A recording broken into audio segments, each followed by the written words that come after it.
So thank you, KingMakers IAS. I'm happy. Okay. I wish you Thank very you. best. Thank you so much, sir.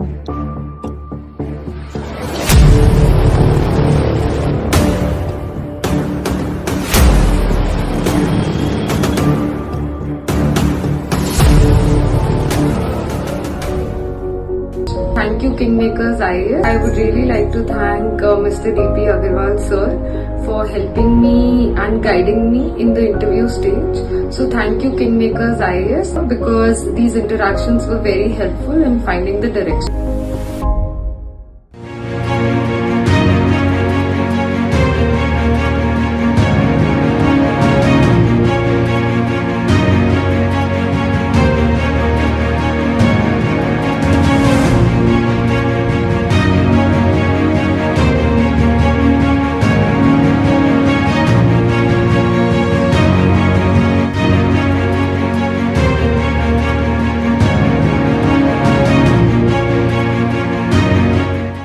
Hello everyone, thank you for the opportunity, sir, and KingMakers IAS Academy. So it has been my I love teaching, and especially international relations is something which I love to study, write, and teach.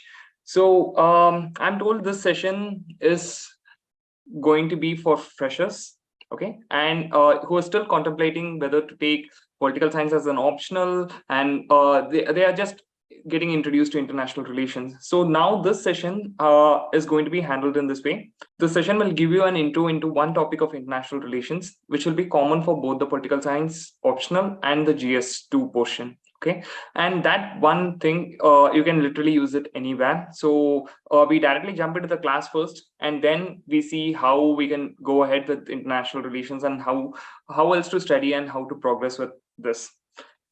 So moving on, like international relations, well, like nowadays, don't you think the word international relations, IR, geopolitics is making a lot of rounds in YouTube, in Shorts, in Twitter, in Instagram, and even people in villages are now very common. People like even farmers are now have started to talk about international relations. They are talking about G20. I'm telling this, this is happening in my village in South India. So they are talking about G20, India coming of age. So what is happening?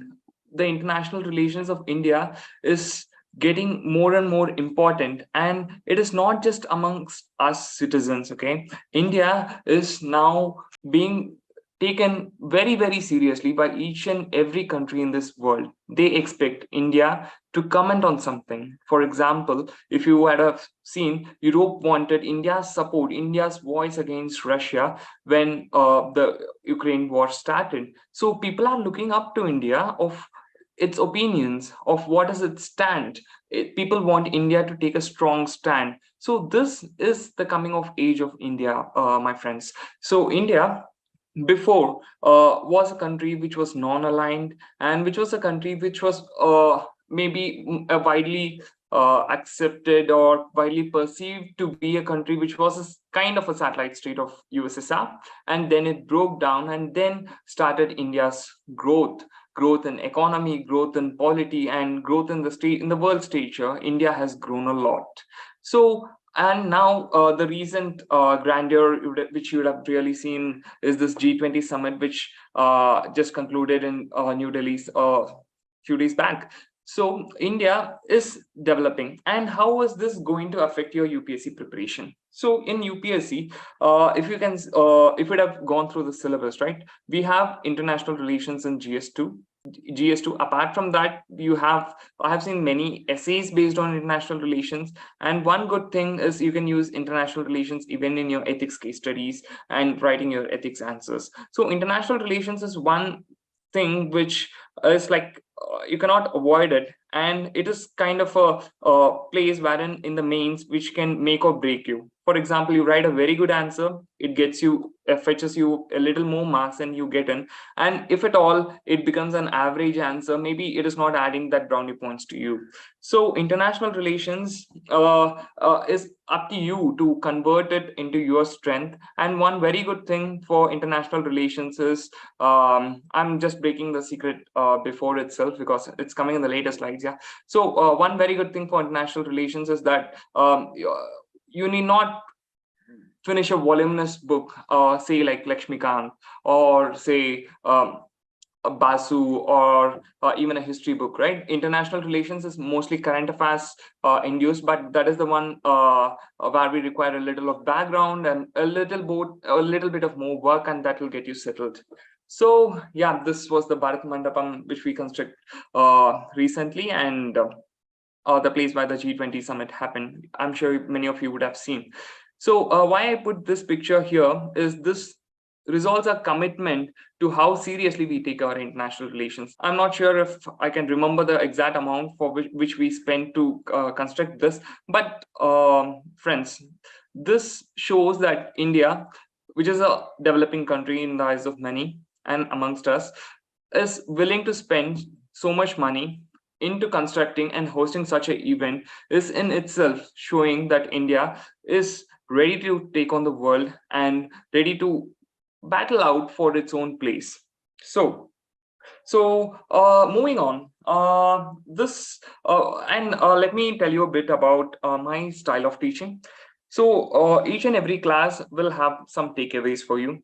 That takeaways, I would want them to be reflected in your answers, in your mains, be it in your essays, and if possible in your ethics. Okay, so each and every class will have a takeaway. So this session, right, like instead of analyzing the trends of how many questions have come and this is the total marks involved, these are the questions in essay which have come in, so that I think you can work it out. But I thought, like, this session, I was asked to give you a flavor of how international relations would be, and I thought, like, I'll tell you one big it's not a kind of a secret, but it's something which is behind every single decision which is being taken in Indian foreign policy.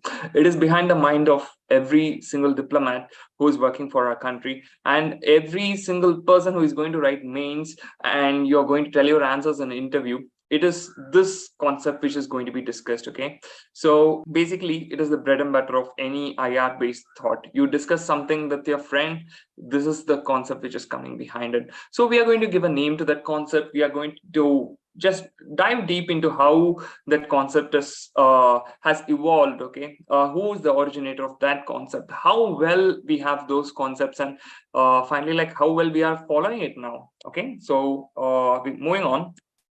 So you would have seen or heard about this name of Chanakya or Kautilya Vishnugupta, and he wrote one great treatise called Arthashastra. Okay, so I'm not sure if you'd have come across. There is one novel by Ashwin Sanghi, which is called Chanakya's Chant. So I read it while I was around in my college. Okay, so uh, that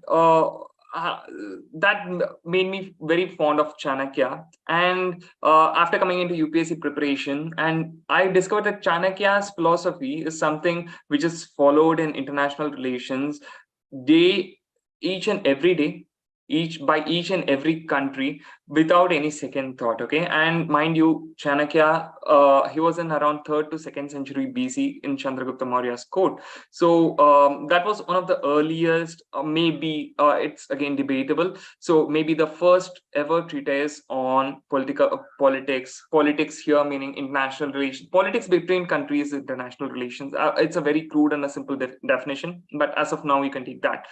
So Arthashastra was written by him, and it was discovered very recently in 1900s. It was discovered, and then we got to know about our Indic knowledge. So long before, India was assumed to be a very spiritual country who mind their own business and who are not really very much bothered about how conquering other countries, or say we are not very much we are not very worldly, right? We are very much spiritual kind of country, and it's that was a kind of a notation which everyone had, even we had. But once when you go in some time, you will realize that Arthashastra and our kings of the past, right, like they have great wisdom of what they had done, and you'll know why India is like how it is. So basic coming to Arthashastra, it is the science of wealth or earth of polity. Artha means wealth, right? So Arthashastra you can say it as a science and art of politics and diplomacy, wherein Kautilya tells a king how to behave, how to conduct war, or how to control your treasury, how to have your soldiers. So he reminds the king of each and every small aspect by which he can become he can become a world conqueror. Okay, so moving on. So, who is this Kautilya? So, we have heard this name Kautilya before, but a little bit more about him, right? He was the prime minister and the mentor of Emperor Chandragupta Maurya. Okay, so Chandragupta Maurya was a very small boy who was being brought up in the forest, and there was a Nanda dynasty which was ruling it, and the dynasty was not acting in the interest of the people. So, that is when Kautilya had vowed to create a king who will throw away Nanda, and that becomes Chandragupta Maurya. So Chandragupta Maurya coaches. Sorry, I'm sorry, my bad. So Kautilya coaches Chandragupta Maurya, and from a very young age, okay, he coaches him in all the shastras, including the weaponry, including the Artha Shastra, which is his own way of governance, right? So he coaches him, and finally Chandragupta Maurya has overthrown Nanda, and he assumes the throne. Okay, and this was the time when the Greek invasion was about to happen, and due to this consolidation of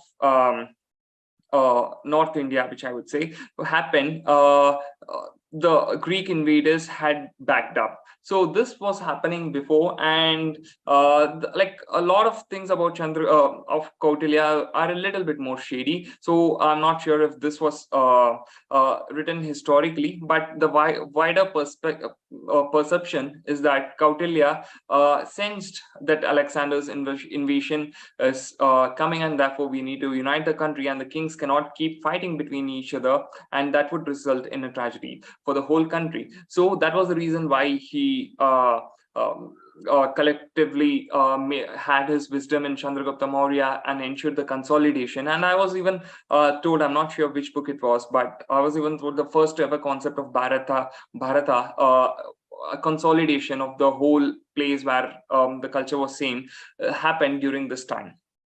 Okay, so now coming to Kautilya's Arthashastra, there are some few very major takeaways here.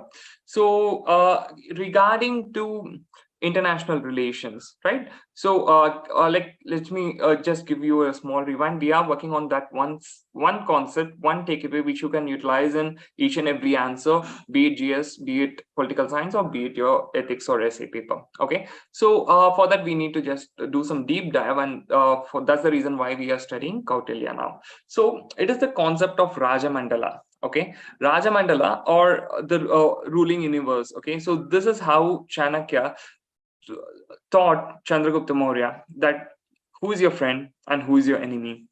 So the Vijig issue, he's the aspiring king. Here it's Chandragupta Maurya, or India it is. Okay, and as you've always seen, neighbors have not always been cordial to each other because they have competing resources, right? They have some outstanding problems, river sharing problems, or resource sharing problems, border problems. So a neighbor, right from the time of 200, 300 BC till date, whatever neighbor it is, be it a developed country or a developing country, we always have some problems with the neighbors.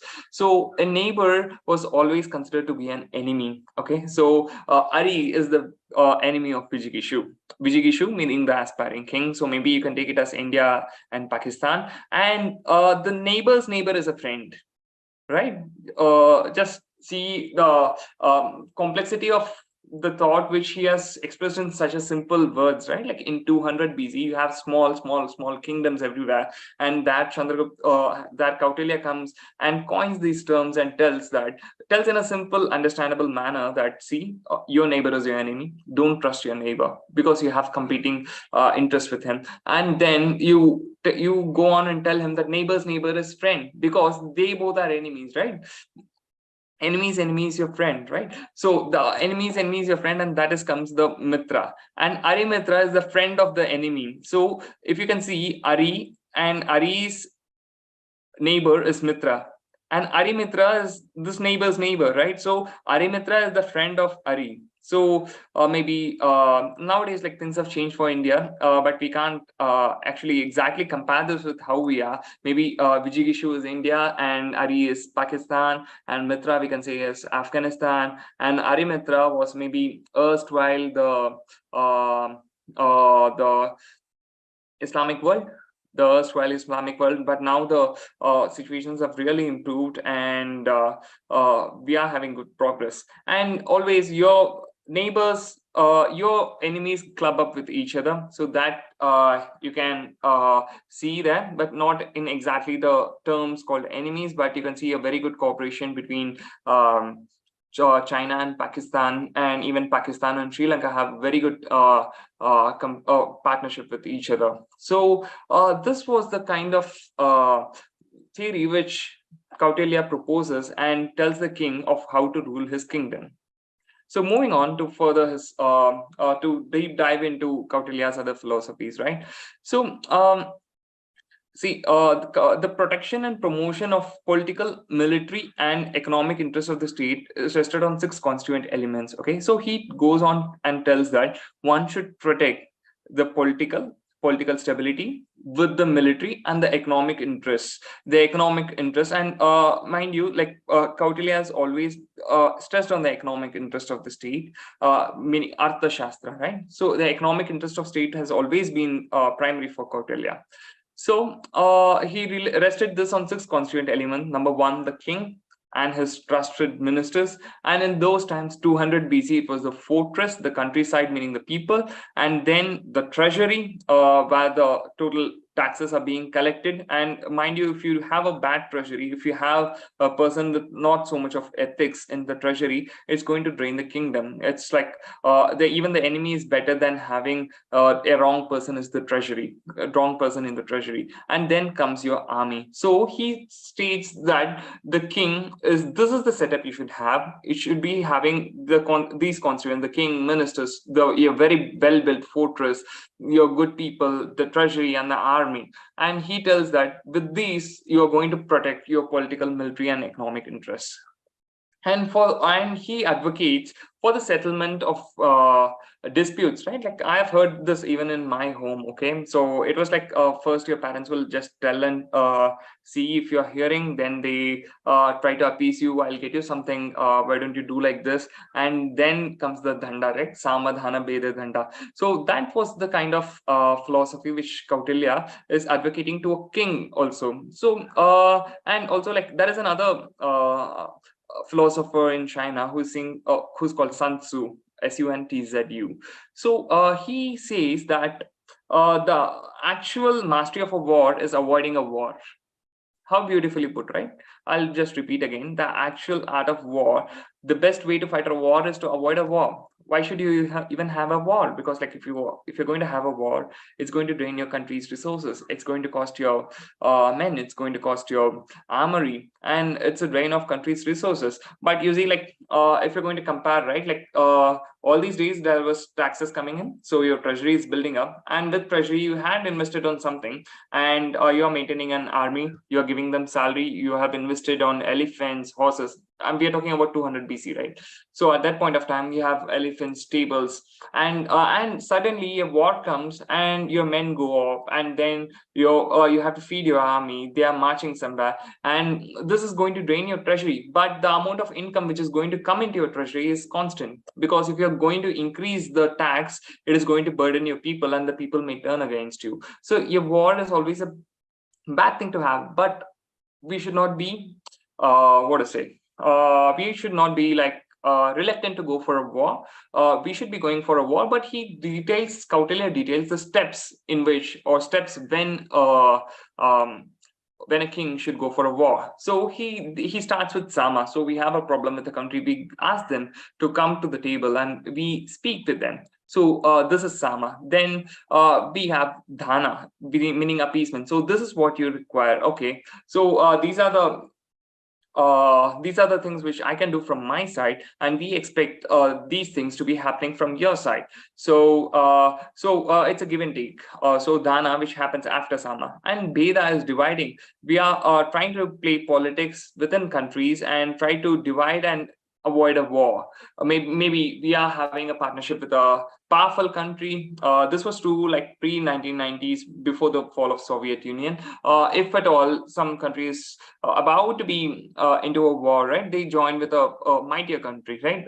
Even Ukraine tried joining Ukraine is with the NATO after this war. So that was the actual whole reason why the war even started. But Beda, the essence of Beda is that you forge partnerships, and then finally comes Danda, which is the use of force, or you go into the war with that particular country and settle out your differences. So moving on. So now we have a six-fold policy. The state should be following a six-fold policy with other country. Here, state, country in political science means the same. A state and a country, maybe like as of now, you can understand that they are being interchangeably used. Okay, so we have something called as a Sandhi, which is the Treaty of Peace. Vigrah means war, or you can be in Asana, which is neutrality. Remember NAM, non-aligned movement, which was non-aligned movement, meaning neutrality when there were two superpowers, US and the USSR at that point of time. And then you can get into Yana, which is marching, which is presumably a threat. You can often listen to this news that US ships are patrolling in the South China Sea. Chinese flights have come very close to the US ships, and all this is Yana, meaning marching. So even we have exercised our sovereignty in the open seas of the South China Sea, wherein we have our Navy ships escorting our merchant ships, and our merchant ships regularly go there, which is telling like we are marching there. It is a kind of a threat. It's not into, we are not getting into a state of war, but we are just exercising our right and telling them that see, this is what I stand for. That is called marching. So I remember around 2002 when the parliament attack happened, we tried to mobilize troops in our western border. So that was a kind of marching, and then things trickle down, and we had a brief period of peace with our neighboring country, Pakistan. And this was the marching needs to be utilized very wisely, and I think we had done it very beautifully at that point of time. So then comes Samsraya, which is alliance. We have very good alliance with the USA, with the Gulf countries, be it with Iran or be with UAE and Saudi. We have very good alliance. And then Dvidi Bhava, which is making peace with one and end war with another. You're making with peace with one particular country, and that in turn ends war with another country. This happens when a lot of countries are in war with each other. Nowadays it doesn't happen because like it's mostly like it's A versus B. It's not like a group of countries are fighting with a single country, or a group of countries fighting against a group of countries. Imagine this can work out in a kind of a world war kind of a situation. So in 200 300 BC, right, like there were a lot of kingdoms which were in approximate distance with each other. So there was a probability of Dviti Bhava within each other. So now Kautilya was actually appreciated very much by the realistic world. I'll tell you what is realism. And this was due to that, because he laid stress on the diplomatic engagement, maneuvers, and the espionage activity. Okay, so he advised the king to know the art of doctrine of a silent war. Okay, doctrine of a silent war meaning assassination against an unsuspecting king, meaning that king who got assassinated would have not really thought this guy was an enemy, right? But he got assassinated by this king. So that was a doctrine of a silent war, wherein there is you give an element of surprise. Does this ring anything in your mind about element of surprise and the Uri, the surgical strike? The doctrine of silent war, and then an element of surprise was introduced even in the surgical strike, right? So the doctrine of silent war was advocated by Kautilya, and so this was a kind of epitome of realism which Kautilya advocated. So giving a small gist of what is realism. Realism is something you call a spade a spade. You tell this is my interest and I will follow it, and there is no sugarcoating in this.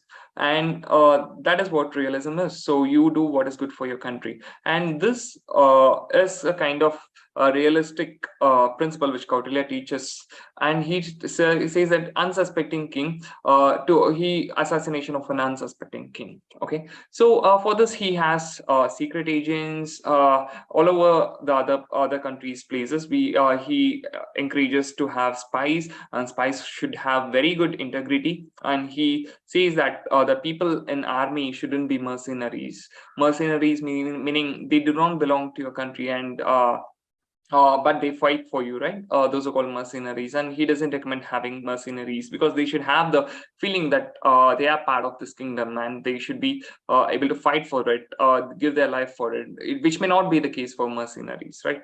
So this is the kind of this is the epitome of realism which Arthashastra advocates, in my view. There are many other, but this is one of the most admired ones by me. So moving on. Okay. Sorry. Yeah. So this one sentence, like if you're having a note with you, I would like you to copy whatever is written in this bold letters. Okay. Arthashastra emphasized that a foreign relations should be determined by the rationale of calculation of self-interest rather than by ethical considerations.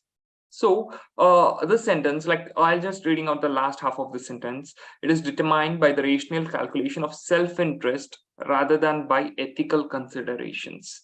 So this means that, assume I'm a person who is very ethical, who doesn't do anything wrong. Okay, but then when a person becomes the head of the state, right, he cannot impose his ethics, his understanding of ethics into the country's functioning. Okay, so for example, this could be related, if you can remember the situation in Mahabharata, wherein Arjuna is coming and telling that, see, the people in opposite to me are my teachers, they are my cousins, they are my relatives, and how do you, for this small kingdom, why do you want me to fight a war, which means they will not be existing? So this was Arjuna's personal ethic, and then Krishna goes about and tells Bhagavad Gita, right? So the essence finally, which Krishna also tells, is this: see, Arjuna, this is your duty as a king. You are duty bound to fight for your kingdom, and it should not, your personal ethics should not come in your way. And many a time there have been some happenings wherein the personal ethics was taken and it was implemented in the foreign policy, which would have which could have been resulted in better situations, right? So this maybe you can share some examples if you really if you could